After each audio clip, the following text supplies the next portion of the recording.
Hello students, आप सभी का स्वागत है smart study all in one YouTube channel में। और जैसे कि आप जानते हैं कि हम पर्सनल एंड एनवायरमेंटल हेल्थ लगातार पढ़ रहे हैं। आज हम इसकी यूनिट 6 फर्स्ट एड के क्वेश्चंस डिस्कस करेंगे। इसका सिलेबस आप देख सकते हैं। Meaning and definition of first aid, qualities of first aid, dressing and bandage of wound, soft tissue injury, bone injury and joints injury, hand washing and hygiene, dealing with an emergency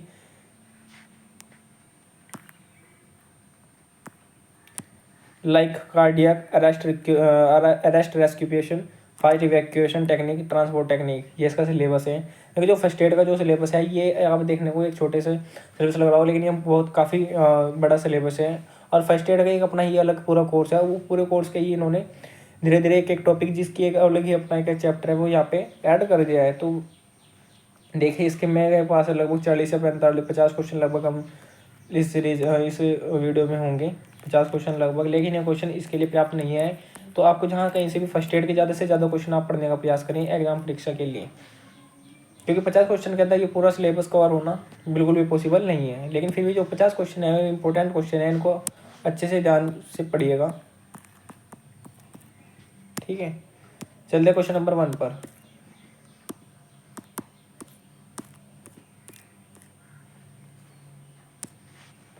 first, अस्थि भंजन में यदि हड्डी टूटकर खाल के बाहर आ जाए तो उसे कहते हैं, उसको बोलते हैं हम संयुक्त अस्थि भंजन। क्वेश्चन नंबर फर्स्ट का ऑप्शन बी, संयुक्त अस्थि भंजन।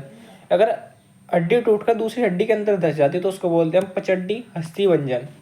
अगर हड्डी सामान्य टूटती तो उसको बोलते हैं हम साधारण अस्थि भंजन। यदि हड्डी में बाहर आ जाता है, किसी प्रकार की हल्की सी दरार आ जाती तो उसको बोलते हैं हम कच्चा अस्थि भंजन। ये भी आप याद रखिएगा। क्वेश्चन नंबर 2, झटके के साथ बोझ उठाने से अधिक संभावना रहती है जोड़ उतरने। क्वेश्चन नंबर 2 का राइट ऑप्शन हो जाएगा ऑप्शन ए, जोड़ उतरने की। क्वेश्चन नंबर 3, मोच का कारण है, जो मोच का कारण होता है वो होता है स्नायुओं का टूट जाना या खिंच जाना। क्वेश्चन नंबर 3 का राइट ऑप्शन हो जाएगा ऑप्शन सी। क्वेश्चन नंबर 4, एक घायल मूर्छित व्यक्ति जिसकी हड्डी टूट गई है वह रक्त बह रहा है के लिए सर्वप्रथम क्या उपचार करना चाहिए। तो हमारा जो सबसे पहला कार्य होता है रुधिर स्राव को रोकने का। क्वेश्चन नंबर 4 का राइट ऑप्शन हो जाएगा ऑप्शन ए, रुधिर स्राव रोकेंगे। क्वेश्चन नंबर 5, जब कोई मांसपेशी बिना आराम लिए सिकुड़ जाती है तो उसको बोलते हैं टीटनस। क्वेश्चन नंबर 5 का राइट ऑप्शन हो जाएगा ऑप्शन ए, टीटनस। क्वेश्चन नंबर 6, थकान होने पर मांसपेशी में कौन सा एसिड जम जाते हैं। तो थकान होने पर मांसपेशी के अंदर जमता है लैक्टिक एसिड। क्वेश्चन नंबर 6 का राइट ऑप्शन हो जाएगा option D, lactic acid. Question number 7, fibrinogen plus thrombin के मिलने पर रक्त में रासायनिक क्रिया में बनता है, तो इस क्रिया में बनता है फैब्रिन। क्वेश्चन नंबर 7 का राइट ऑप्शन हो जाएगा ऑप्शन ए, फैब्रिन। क्वेश्चन नंबर 8, घाव हो जाने पर वे पक जाते हैं, इसका कारण है। तो उसका कारण जो होता है white blood cells. Question number 8 का राइट ऑप्शन हो जाएगा option C, white blood cell. Question number 9, निम्नलिखित में से बच्चे पर सीपीआर करते समय आप देते हैं। तो बच्चे पर सीपीआर करते समय हम देते हैं 1 धीमी श्वास और 5 छाती संपीड़न। क्वेश्चन नंबर 9 का जो राइट ऑप्शन हो जाएगा वो 5 हो जाएगा ऑप्शन बी, 1 धीमी सांस और 5 छाती संपीड़न, 50 छाती संपीड़न। अगर वो सामान्य छाती संपीड़नों की संख्या पूछता तो वे होते हैं 30, अगर खाली संपीड़नों की संख्या दी हुई होती। ठीक है। क्वेश्चन नंबर 10, निम्नलिखित में से अधिक गंभीर क्या है। तो जो होता है ना इनमें सबसे गंभीर वो होता है हीट स्ट्रोक। क्वेश्चन नंबर 10 का जो राइट ऑप्शन हो जाएगा option A, heat stroke. Question number 11, एक घाव जहाँ त्वचा के नीचे कोमल ऊतक हो और रक्तवाहिकाओं को नुकसान होता है उसे कहते हैं, हम खरोच। क्वेश्चन नंबर 11 का राइट ऑप्शन हो जाएगा ऑप्शन सी, एक खरोच। क्वेश्चन नंबर 12, निम्नलिखित में से सिर और रीढ़ की चोट के संकेत हैं। ऑप्शन ए, कान या नाक में रक्त या अन्य तरल पदार्थ आना, बिल्कुल। ऑप्शन बी, सिर या रीढ़ पर असामान्य उभारे गड्ढे। क्वेश्चन नंबर सी, दोहरे गंभीर सिर दर्द या अकलाना, नहीं। तो जो क्वेश्चन नंबर 12 का राइट ऑप्शन हो जाएगा ऑप्शन डी, ए और बी दोनों। क्वेश्चन नंबर 13, निम्नलिखित में से पट्टियों का उपयोग किया जाता है। तो जो पट्टियों का उचित उपयुक्त प्रयोग होता है वो होता है ड्रेसिंग को सही जगह रखकर दबाव डालें और रक्तस्राव को नियंत्रित करें। रक्त को सोखने के लिए घाव पर सीधे लगाकर नहीं, रक्त को सोखना हमारा कोई विशेष कार्य नहीं होता। हम तो रक्त को नियंत्रित करना होता है, रक्त को सोखने का कोई हमारा कार्य नहीं होता। रक्त कितना ही बहे, अगर जितना रक्त बहा है चाहे वो, फिर हम उसे कैसे भी साफ करें वो उससे प्रभाव नहीं पड़ता। ऑप्शन सी, दर्द कम करने के लिए नहीं, क्योंकि पट्टियों से दर्द कम नहीं होता। दर्द निवारक दवाई कम करेंगी, लेकिन जो पट्टियों का मुख्य उपयोग होता है वो होता है ड्रेसिंग को सही जगह रखकर दबाव डालिए और रक्तस्राव को नियंत्रित करें। क्वेश्चन नंबर 13 का right option option B. Question number 14, निम्नलिखित में से कौन सी मधुमक्खी के डंक से एलर्जी की प्रतिक्रिया के संकेत है? छाती और गले में जकड़न महसूस होना, ये भी होता है। चेहरे, गर्दन और जीभ की सूजन, ये भी। लाल चकत्ते और चक्कर आना, भ्रम। क्वेश्चन नंबर 14 का राइट ऑप्शन हो जाएगा ऑप्शन डी, उपरोक्त सभी। क्वेश्चन नंबर 15, ड्रेसिंग और पैड का उपयोग क्यों किया जाता है? इसका प्रयोग किया जाता है रक्तस्राव को नियंत्रित करने और कीटाणुओं को बाहर रखने में मदद के लिए उपयोग किया जाता है इसका। क्वेश्चन नंबर 16, निम्नलिखित में से गर्मी में ऐंठन से पीड़ित छात्र की देखभाल करते समय ठंडा पैक लागू करें। क्वेश्चन नंबर 16 का राइट ऑप्शन हो जाएगा ऑप्शन ए, ठंडा पैक लागू करें। क्वेश्चन नंबर 17, लोचदार पट्टियों का उपयोग किया जाता है। देखिए जो लोचदार पट्टी होती है हमारी गर्म पट्टियों की जैसी होती है, गर्म पट्टियों की जैसी। इनका प्रयोग किया जाता है सूजन को नियंत्रित करने और मोच या खिंचाव जैसी चोटों को सहारा देने के लिए। क्वेश्चन नंबर 17 का राइट ऑप्शन हो जाएगा ऑप्शन बी। क्वेश्चन नंबर 18, दिए गए विकल्पों में से में कौन से लक्षण हैं जो गर्मी से थकावट से जुड़े होते हैं? ऑप्शन ए, ठंडी नम पीली या दमकती त्वचा। ऑप्शन बी, तेजी से कमजोर नाड़ी। ऑप्शन सी, तेज उथली श्वास। ऑप्शन डी, उपरोक्त सभी। तो ये जो हमारे तीनों विकल्प दिए हुए हैं यही गर्मी थकावट से जुड़े हैं। तो जो क्वेश्चन नंबर 18 का राइट ऑप्शन हो जाएगा ऑप्शन डी, उपरोक्त सभी। क्वेश्चन नंबर 19,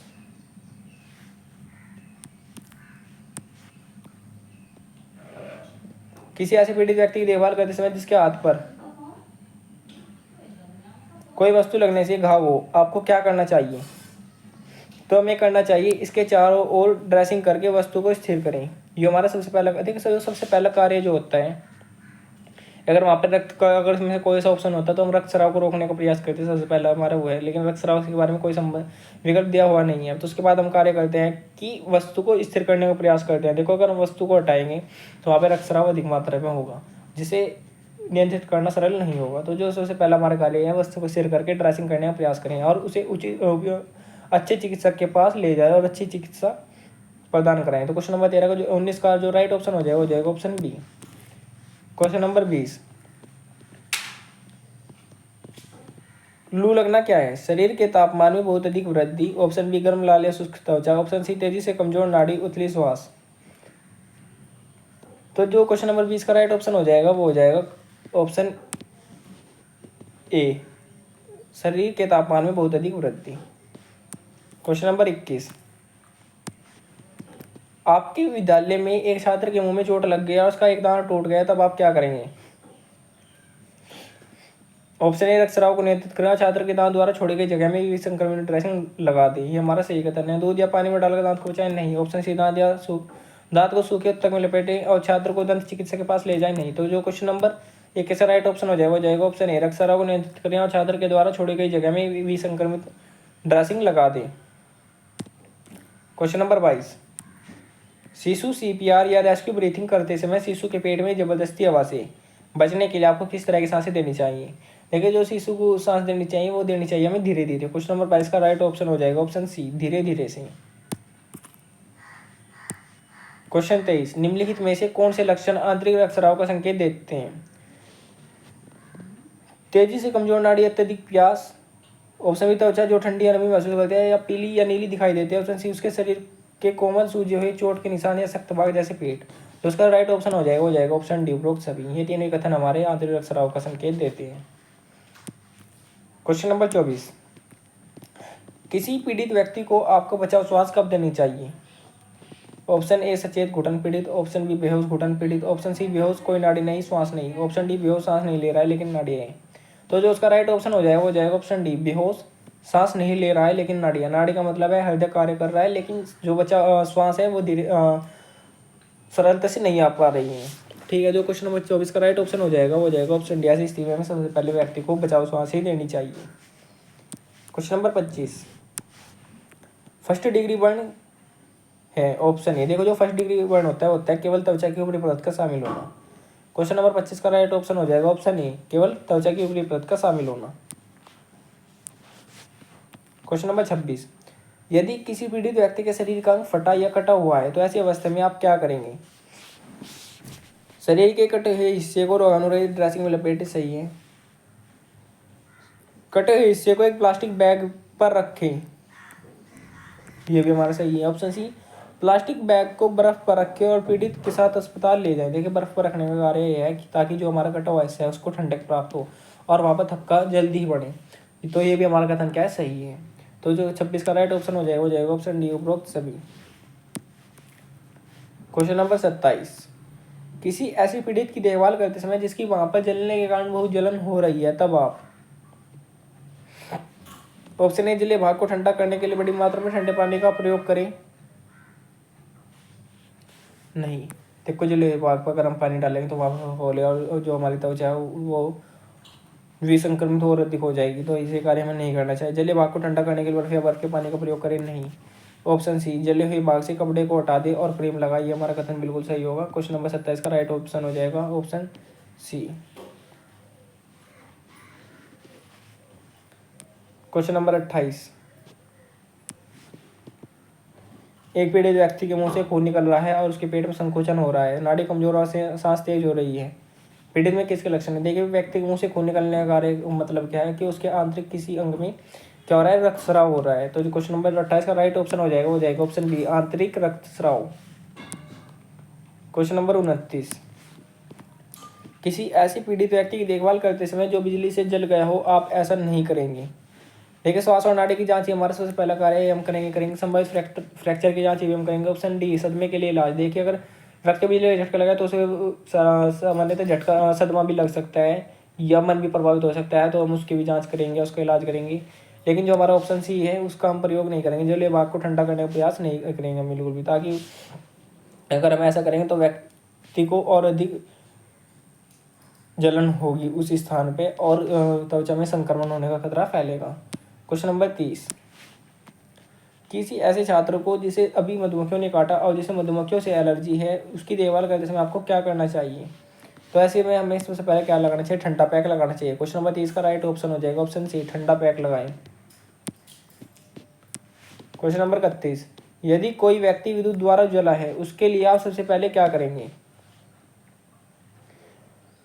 यदि कोई व्यक्ति विद्युत द्वारा जला है तो हम सबसे पहले क्या करेंगे? बिजली की जांच करेंगे कि जांचे की बिजली बंद है। क्वेश्चन नंबर 31 का राइट ऑप्शन हो जाएगा ऑप्शन बी, जांचे की बिजली बंद है। क्वेश्चन नंबर 32, आप सीढ़ियों के नीचे एक पीड़ित व्यक्ति को पाते हैं, ऐसा लगता है कि वह गिर गया और बुरी तरह से घायल है, किसी की मदद के लिए भेजने के बाद आप क्या करेंगे? पीड़ित व्यक्ति को चलने फिरने से रोकने का प्रयास करेंगे, क्योंकि पीड़ित व्यक्ति घायल है, वो चलने फिरने का प्रयास करेगा और गिरेगा तो उसको और अधिक चोट लगेगी। क्वेश्चन नंबर 32 का जो राइट ऑप्शन हो जाएगा ऑप्शन डी। क्वेश्चन नंबर 33, एक लड़के की आंख में कांटा लगा हुआ है तो आपकी प्रतिक्रिया होगी? हमारी प्रतिक्रिया होगी कांटे को अंदर छोड़ देंगे और मदद के लिए किसी को बुलाएंगे। मदद के लिए मतलब चिकित्सक को बुलाएंगे या फिर आपातकालीन सहायता बुलाएंगे, क्योंकि आंख का जो चिकित्सा होती है वो बहुत गंभीर चिकित्सा है, इसमें हम किसी प्रकार की लापरवाही नहीं बरत सकते। और देखिए, अगर हम कांटे को निकाल देंगे तो हो सकता है आंख के अंदर आंतरिक रक्तस्राव हो, जिससे हमारी आंख बहुत ज़्यादा डैमेज हो सकती है। तो प्राथमिक चिकित्सा के अंदर हमें अगर ऐसी कोई घटना देखने मिलती है तो कांटे अंदर छोड़ दें और मदद के लिए चिकित्सक को बुलाएं या आपातकालीन सहायता बुलाएं। क्वेश्चन नंबर 34 का क्वेश्चन नंबर 33 का जो राइट ऑप्शन हो जाएगा वो जाएगा ऑप्शन सी। चलिए अपने क्वेश्चन नंबर 34 पर, यदि किसी पीड़ित व्यक्ति के पैर में कांच का एक बड़ा टुकड़ा लग गया है, आप क्या करेंगे? उसके पैर में कांच को छोड़ देंगे और रक्तस्राव को नियंत्रित करेंगे। ये हमारा सबसे पहला कार्य है। अपने स्थानीय आपातकालीन फ़ोन नंबर पर कॉल करेंगे। ये भी कथन सत्य है। कांच को निकालेंगे फिर रक्तस्राव को नियंत्रित करेंगे? नहीं। तो क्वेश्चन नंबर 34 का जो राइट ऑप्शन हो जाएगा वो जाएगा ऑप्शन डी, ए और बी दोनों। क्वेश्चन नंबर 35, आप एक ऐसे पीड़ित के पास जाते हैं जो बेहोश है और एक चिकित्सा चेतावनी टैग पहने हुए हैं, मधुमेह की सीधे संकेत देता है, आप क्या करेंगे? ऑप्शन ए, बचाव श्वास शुरू करें। ऑप्शन बी, सीपीआर शुरू करें। ऑप्शन सी, पीड़ित को इंसुलिन दे। ऑप्शन डी, पीड़ित की सांस और नाड़ी की जांच करेंगे। तो जो हम सबसे पहला कार्य करेंगे वो करेंगे पीड़ित की सांस और नाड़ी की जांच करेंगे। क्वेश्चन नंबर 35 का राइट ऑप्शन हो जाएगा ऑप्शन डी।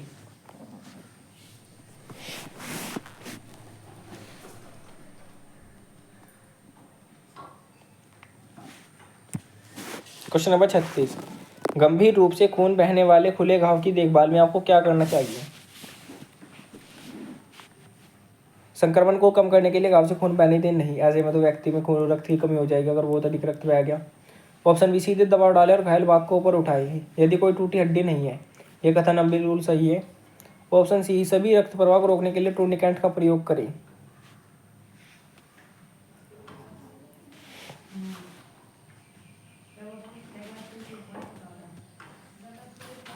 ये कथन भी बिल्कुल सही है। तो जो इन दोनों कथन में से जो बिल्कुल अधिक राइट ऑप्शन हो जाएगा वो हो जाएगा ऑप्शन सी, सभी रक्त प्रवाह को रोकने के लिए टूर्निकेंट का प्रयोग करें। क्योंकि देखिए अगर गंभीर रूप से खून बह रहा है तो इस स्थिति में हमें जल्दी से खून रोकने की आवश्यकता होगी। और जो हमारे टूर्निकेंट होते हैं हमें बहुत जल्दी हमारे रक्त प्लेटलेट्स का प्रयोग करके रक्त का थक्का वहाँ पे उस स्थान में बना देते हैं। जो क्वेश्चन नंबर 36 का राइट ऑप्शन हो जाएगा वो जाएगा ऑप्शन सी।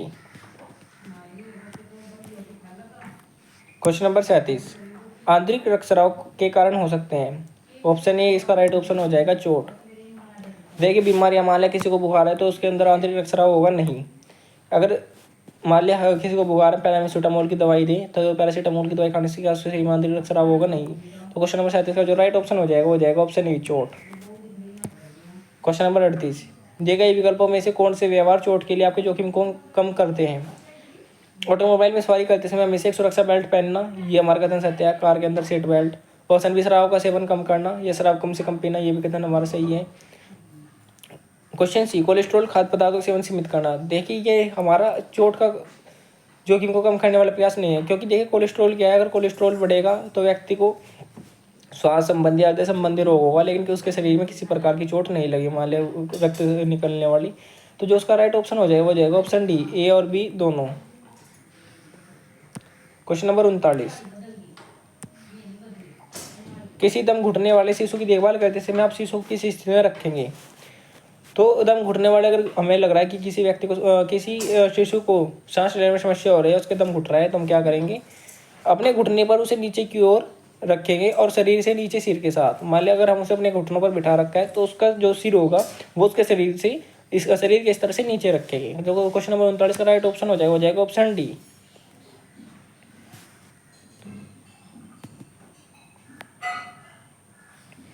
इस स्थिति में जो हमारा शिशु होता है अगर उसकी श्वास संबंधी या श्वास नली में अगर कोई रुकावट या अवरुद्ध पैदा हो जाए तो उसका दूर होने का जो संभावना होती है वो अधिक होती है।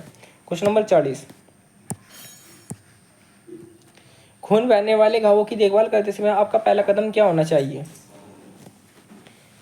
एक साफ विसंक्रमित ड्रेसिंग के साथ सीधा दबाव लागू करना। क्वेश्चन नंबर 40 का जो राइट ऑप्शन हो जाएगा वो जाएगा ऑप्शन ए। क्वेश्चन नंबर 41 कोमल ऊतकों के घावों की देखभाल किस प्रकार की जाती है।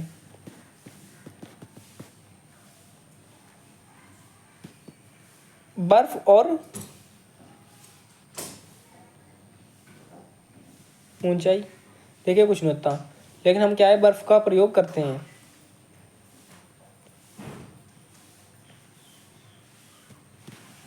ठीक है, ऑप्शन सी त्वचा के नीचे रक्तस्राव को कम करने के लिए हिस्से पर सीधा दबाव डालें, ये भी हमारा कथन सही है। तो जो क्वेश्चन नंबर 41 का राइट ऑप्शन हो जाएगा वो जाएगा ऑप्शन डी, बी और सी दोनों। देखिए मैंने आपको बताया था गर्म और जो लोचदार पट्टे होते हैं, गर्म पट्टे होते हैं, ये हमारे मांसपेशियों को अगर या स्नायु हमारे टूट जाते हैं या मांसपेशियों में सूजन आ जाती है तब इसका प्रयोग करते हैं, लेकिन अगर कहीं पर घाव है तो इसका प्रयोग नहीं करते। क्वेश्चन नंबर 41 का जो राइट ऑप्शन हो जाएगा वो जाएगा ऑप्शन डी। क्वेश्चन नंबर 42 ऐसे घोल जो खुले हों जिनमें से खून बह रहा है उनकी देखभाल करते समय रोग संचरण के जोखिम को आप कैसे कम कर सकते हैं। ऑप्शन ए देखभाल करने के तुरंत बाद अपने हाथ धो लें, बिल्कुल। रक्त के सीधे संपर्क से बचे, ये भी हमें कथन सही है। ऑप्शन ए दस्ताने या प्लास्टिक की चादर जैसे सुरक्षा बाधाओं का प्रयोग करें, तो उसका राइट ऑप्शन हो जाएगा ऑप्शन डी हो जाएगा उपरोक्त सभी। क्वेश्चन नंबर 43 किसी पीड़ित को आप किस अवस्था में और कब स्थानांतरित कर सकते हैं। ऑप्शन ए जब आपको किसी अन्य पीड़ित की देखभाल करने की आवश्यकता होती है, नहीं। ऑप्शन बी जब पीड़ित खतरे में है, ये कथन सही है। ऑप्शन सी पीड़ित की देखभाल करना आसान होगा, नहीं। तो जो क्वेश्चन नंबर 43 का राइट ऑप्शन हो जाएगा ऑप्शन बी जब पीड़ित खतरे में है तो उसे स्थानांतरित हम कर सकते हैं। क्वेश्चन नंबर 44 पीड़ित व्यक्ति के लिए ड्रेसिंग और पट्टी का उपयोग कब किया जाता है। तो इसका राइट ऑप्शन हो जाएगा ऑप्शन सी रक्तस्राव को नियंत्रित करने और संक्रमण को रोकने के लिए। क्वेश्चन नंबर 45 सूंघने वाला नमक स्मेलिंग साल्ट का प्रयोग किया जाता है बेहोशी पर। क्वेश्चन नंबर 45 का राइट ऑप्शन बी बेहोशी पर। क्वेश्चन नंबर 46 निम्नलिखित में से अधिकांश चोटें उन स्थितियों के कारण होती है जिन पर आपका कोई नियंत्रण नहीं था, रोका नहीं जा सकता था, नहीं। देखिए मान लीजिए हम रसोई के अंदर है, हम फल काट रहे हैं और हमारे हाथ में चाकू है।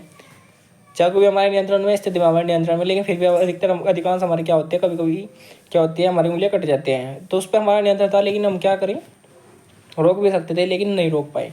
तो जो उसका राइट ऑप्शन हो जाएगा वो जाएगा ऑप्शन बी जिन पर हमारा कुछ नियंत्रण था या रोका जा सकता था। क्वेश्चन नंबर 47 अस्थि भंग फ्रैक्चर की स्थिति में कृत्रिम श्वास के लिए उपयुक्त विधि है, तो इनमें जो उपयुक्त विधि होती है लोबार्ड विधि। Question number 47। क्वेश्चन नंबर 48, निम्न में से श्वास संबंधी आपात स्थिति के कारण हो सकते हैं। अस्थमा या एलर्जी प्रतिक्रिया, ये भी हो सकता है। हाइपर वेंटिलेशन, ये भी हमारे श्वास संबंधी ही रोग है। ऑप्शन छाती में मांसपेशियां हड्डी में चोट, ये भी। तो जो उसका राइट ऑप्शन हो जाएगा वो जाएगा ऑप्शन डी, उपरोक्त सभी। क्वेश्चन नंबर 49, कृत्रिम विधि से श्वास कब दिलाई जाती है? दम घुटने पर, जल में डूबने पर, फांसी लगाने पर, इन तीनों स्थितियों में क्या होता है? कृत्रिम विधि से श्वास दिलाई जाती है। क्वेश्चन नंबर 49 का राइट ऑप्शन हो जाएगा ऑप्शन डी, तीनों अवस्थाओं में। क्वेश्चन नंबर 50, एक पीड़ित व्यक्ति जो बेहोश है, जिसे सांस लेने में परेशानी हो रही है, जिसकी नाड़ी कमजोर है, उसे आवश्यकता है। तो ऐसी स्थिति व्यक्ति को सबसे पहले जिस चीज की आवश्यकता होती है वो होती है बचाव श्वास की। क्वेश्चन नंबर 50 का हो जाएगा राइट ऑप्शन ऑप्शन सी, बचाव श्वास।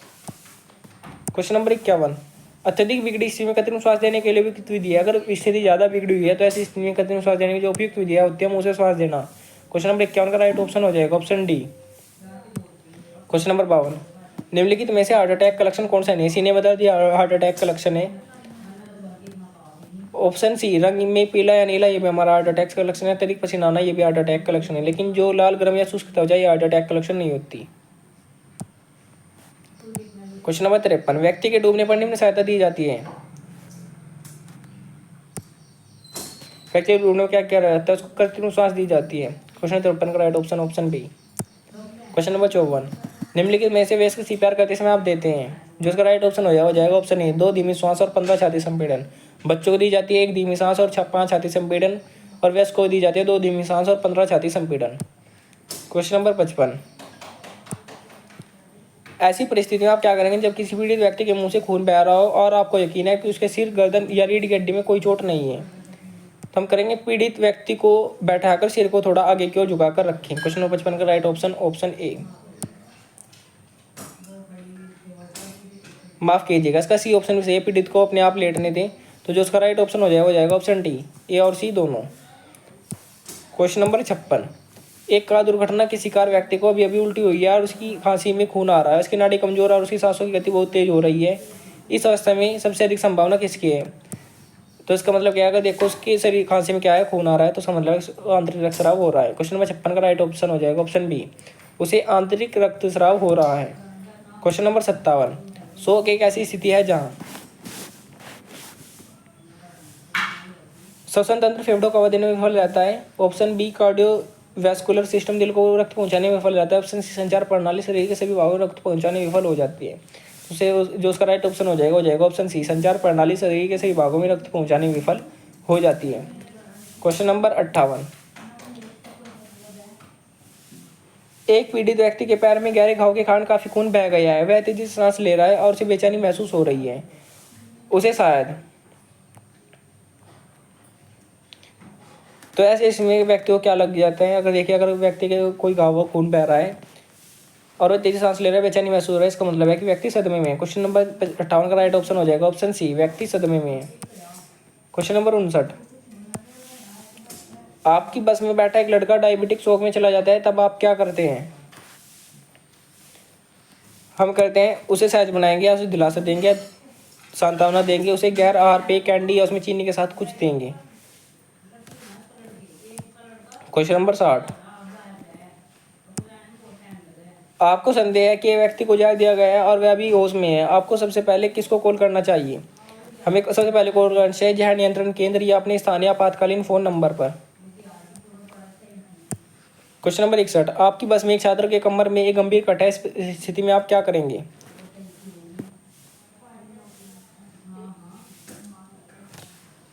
हम करेंगे घाव को सीधा दबाव डालने वाले रोगाणुरहित ड्रेसिंग से ढकेंगे। क्वेश्चन नंबर 61 का राइट ऑप्शन हो जाएगा ऑप्शन ए। क्वेश्चन नंबर 62, एक दोहरा पीड़ित की देखभाल करते समय आपको किस बात का ध्यान करना चाहिए? उसके आसपास की वस्तु को हटा देंगे जिससे चोट लग सकती है, कथन सही है। ऑप्शन बी, पीड़ित व्यक्ति दांतों के बीच एक छोटी वस्तु जैसे कपड़े रखेंगे, बिल्कुल, क्योंकि अगर किसी व्यक्ति दौरा पड़ रहा है तो उसकी क्या होता है, कपकपी छूट जाते हैं, जिस कारण उसके दांत आपस में टकराते हैं। अगर दांतों के बीच में जीभ आ गई तो जीभ का कटने का खतरा है, तो उसे बचाने के लिए हम जीभ दांतों के बीच में क्या रखेंगे, कपड़ा रखेंगे। ऑप्शन सी, पीड़ित व्यक्ति को सीधा पकड़ने की कोशिश करेंगे, कथन सही है। तो क्वेश्चन नंबर 62 का राइट ऑप्शन हो जाएगा ऑप्शन डी, उपरोक्त सभी। क्वेश्चन नंबर 63, आपके बस स्टॉप पर एक लड़की आपको इशारा कर दिया कि उसे सांप ने काट लिया, तब आप क्या करते हैं? घाव को धो ले, घायल भाग को हृदय से नीचे रख के 30 मिनट के भीतर पेशेवर चिकित्सक से देखभाल प्राप्त करें। क्वेश्चन नंबर 63 का राइट ऑप्शन हो जाएगा option B. Question number 64, splint किसी मांसपेशी, हड्डी या जोड़ में चोट तभी लगती है जब आपको पीड़ित को स्थानांतरित प्रिवेंट करना हो सकता है, लेकिन यह हमेशा जरूरी नहीं, कभी कभी हो सकता है।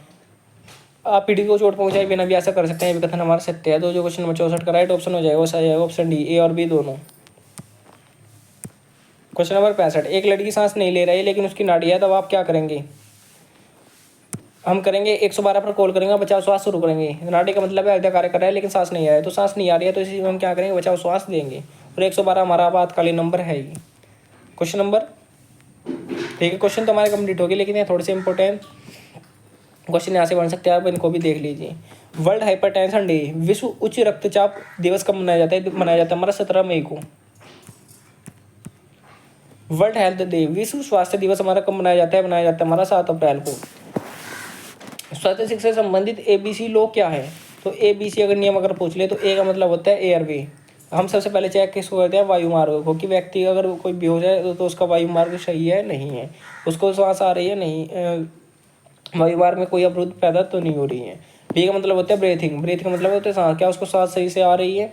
ऑप्शन सी सर्कुलेशन, सर्कुलेशन मतलब परिसंचरण, क्या उसका हृदय अच्छी तरह से कार्य कर रहा है, उसके प्रत्येक शरीर में रक्त का परिसंचरण अच्छे से हो रहा है या नहीं। तो जो ABC लो होता है वो होता है हमारा airway, breathing, circulation. World first aid day, प्राथमिक चिकित्सा दिवस कब मनाया जाता है? तो ये मनाया जाता है हमारा 12 सितंबर को।